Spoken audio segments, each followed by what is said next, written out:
Everybody. Coach Allison back, and we're in week 10 of this year already. Yes, this week, since it is week 10, we're gonna try to go back in the cadence of all of 10 weeks. So week 10, 20, 30, 40, and so on, being our mobility weeks. So that being said, it is mobility week, first one of the year, I think. We might have done one in week 2 to sort of get caught up, if I recall. But anyways, so yeah, mobility week. We have 6 mobility moves. I think 1 or 2 of them are new. And the way we're going to do this is you're going to all be working in your own space, minimal equipment. Most of them are just body weight, but we do have a couple of tools we're going to be using. And everything is for 8 reps. So just remember 8. Some things are 8 total. Some things are going to be 8 on each side. And you're going to have a 30-minute max to do this routine. And you're really just going to run through not as many rounds as possible. I want to be careful with my phrasing because that makes there feel like a sense of urgency. And I don't want you to rush through this. So you're simply going to run through the 6 exercises for the 30 minutes, 8 reps of each. So don't think of it as a rushed process. Don't think of it as many rounds as possible. So as many rounds as you can get in. Simply going through, and however many rounds you happen to get in, that's just fine. Might be 2, might be 3, I really don't know. There's not going to be a team builder this week because it also happens to be the switch into a new month. So we also have a new warm up and a new cool down. And that just usually takes a little extra time to review those new movements. So for the time's sake, and I want everyone to not feel rushed to get through these mobility moves. So because of all of that combined, we're going to forego a team builder this week. So let's go through our mobility moves. The first one's called an arm bar. So you're lying flat. It's a little coordination-y as well. So you're lying flat. One arm is going to be up at the ceiling. You can make a fist or stretch the fingers out, whatever just feels natural. Other arm is out to the side.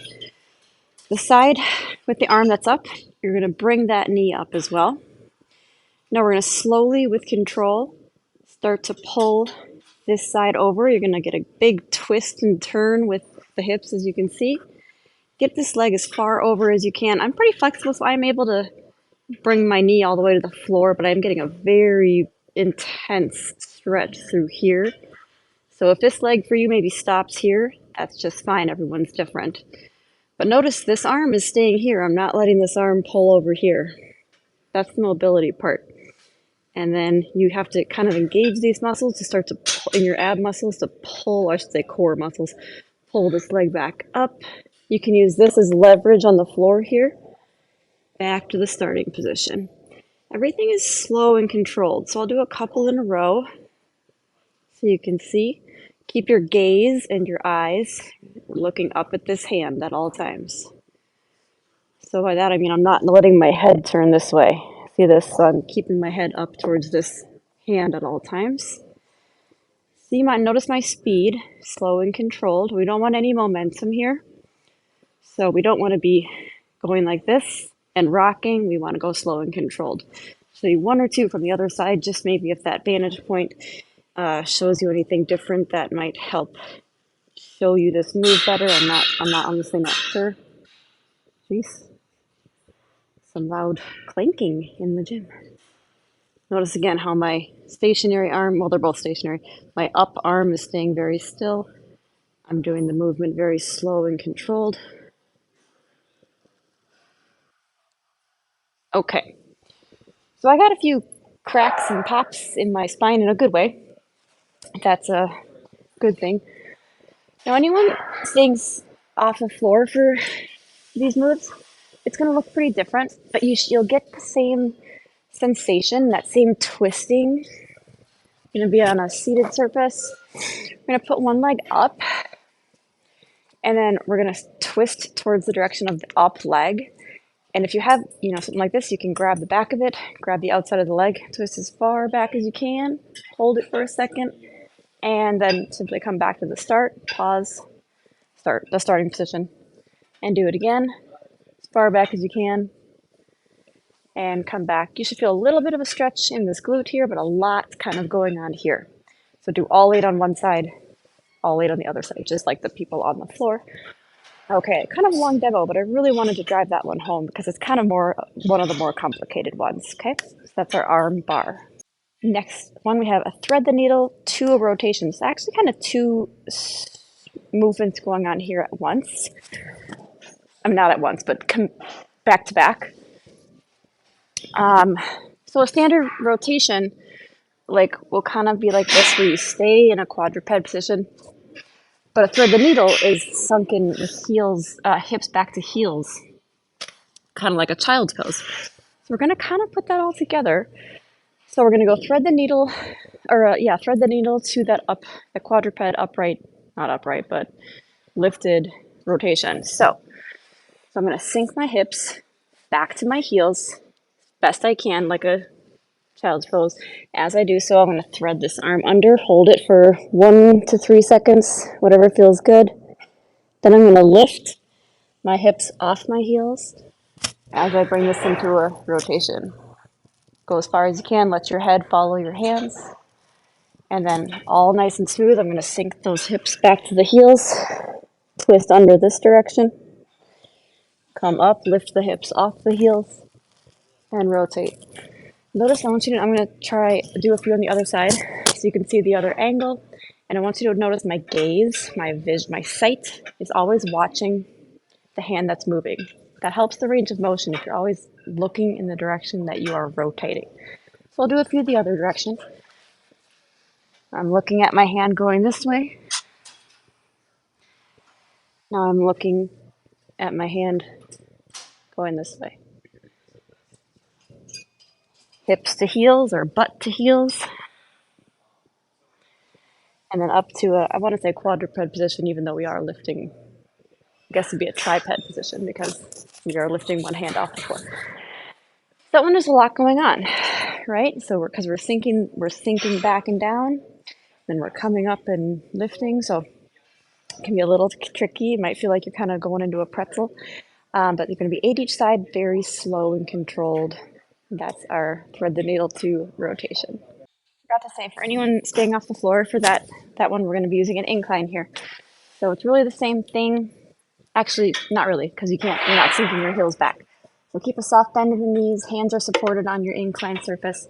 You're going to reach under with a twist as far as you can, like you're trying to grab something over here, and then reach up and twist.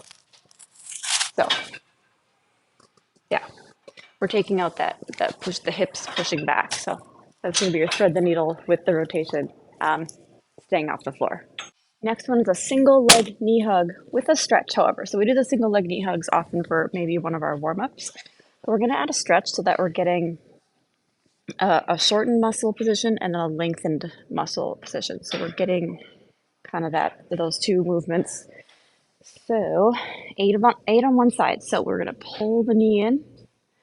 That's shortening the muscle. And then we're going to stretch the leg all the way out and the arms overhead.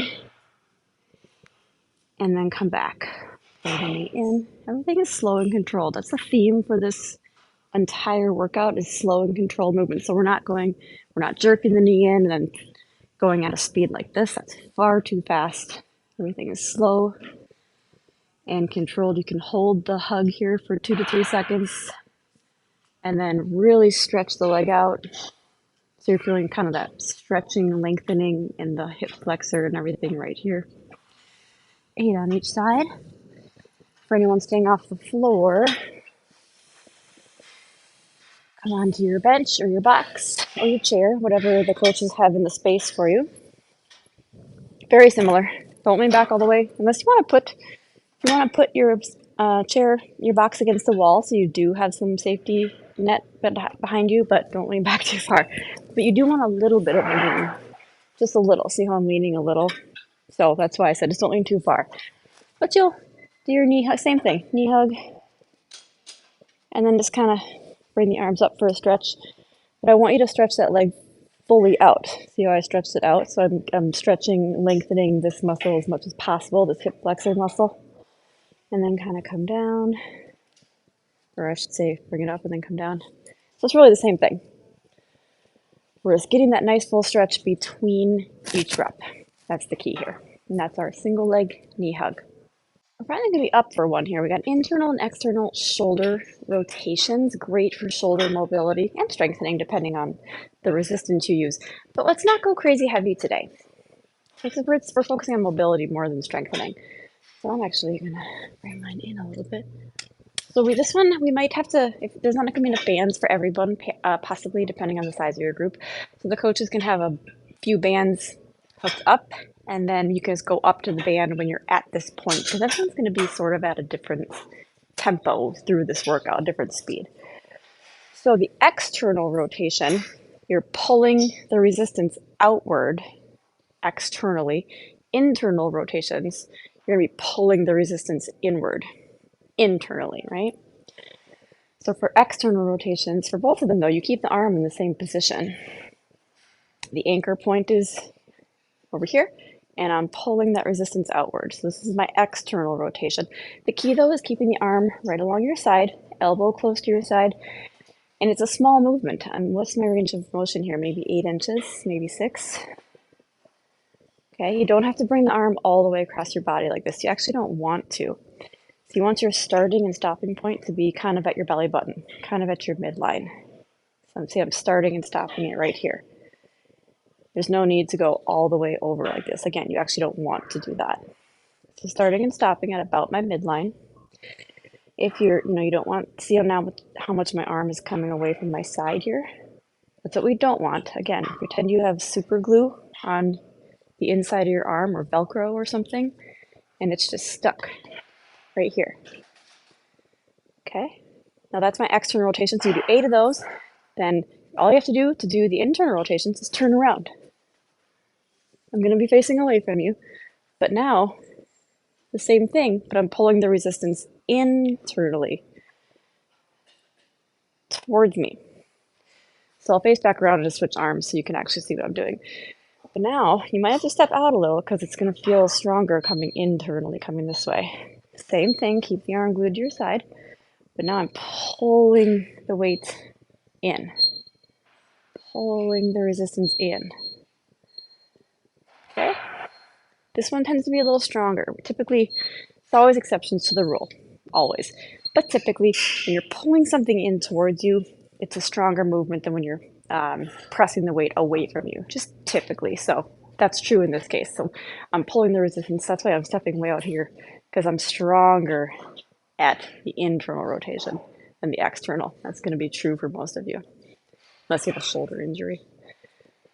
Anyways, so you do 8 of the external, spin around, do 8 of the internal, switch arms, 8 of the external, 8 of the internal. So you'll be at that band for kind of a little while because it's 16 reps on each arm, because it's 8 reps of each position on each arm. So might get a little confusing, but you'll figure it out. So that's great shoulder mobility. The next one is a sumo squat hip mobility. It might look a little goofy. Do your best. Even if you're doing it 100% correctly, it looks goofy, so don't worry about it. So we all know our sumo squats. So wide stance, toes slightly out. Well, if you're brand new with us, you might not, but so a standard sumo squat is simply this squat with a super wide stance. Okay, right? So what we're going to do to turn into our hip mobility, pardon me, is come on down, grab your ankles if you can, okay? If not, grab your shins or even kind of your knees, whatever you can grab, okay? But get as low as possible so the ankles are kind of as low as it goes. Now, after that, you're going to sink your hips down as low as you're able, kind of like you're in a frog, you're imitating a frog.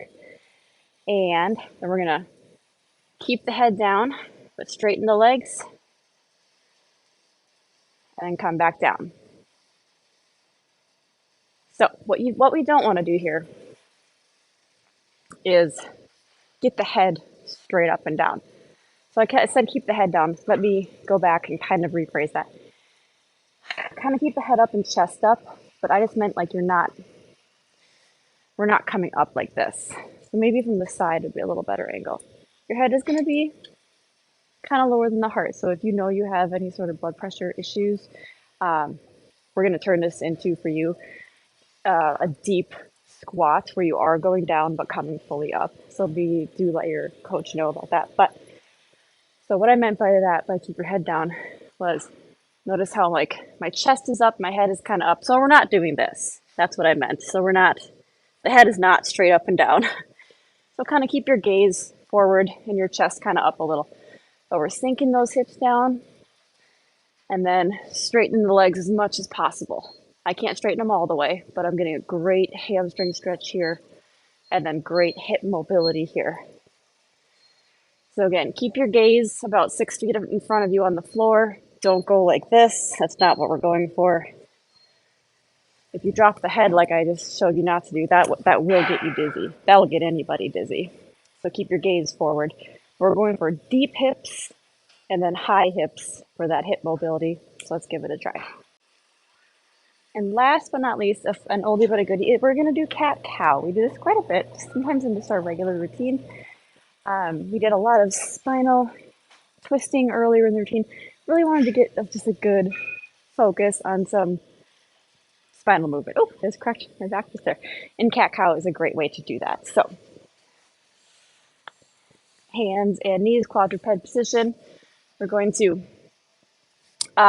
inhale when we do the cow position, which is looking the head straight forward. I'm going to arch my back as much as I can. So put a big dip here and kind of pop those hips out. So that's our cow position. This is where you want to inhale.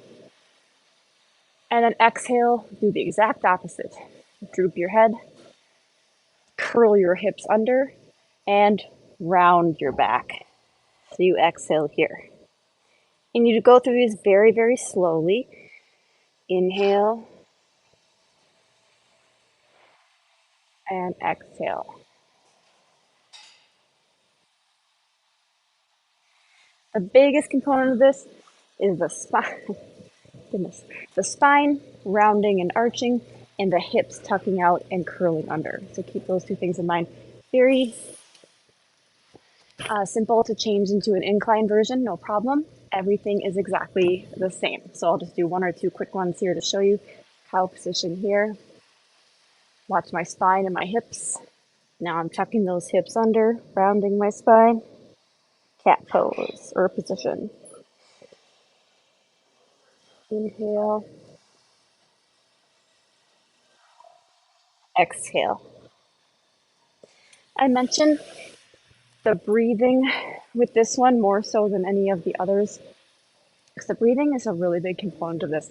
With that, the way we're manipulating the spine, kind of doing that, so much around the diaphragm. So it really does help to have the right breathing with this move, and it's going to be just much more comfortable and actually a lot more relaxing to have the proper breathing with each of the two movements.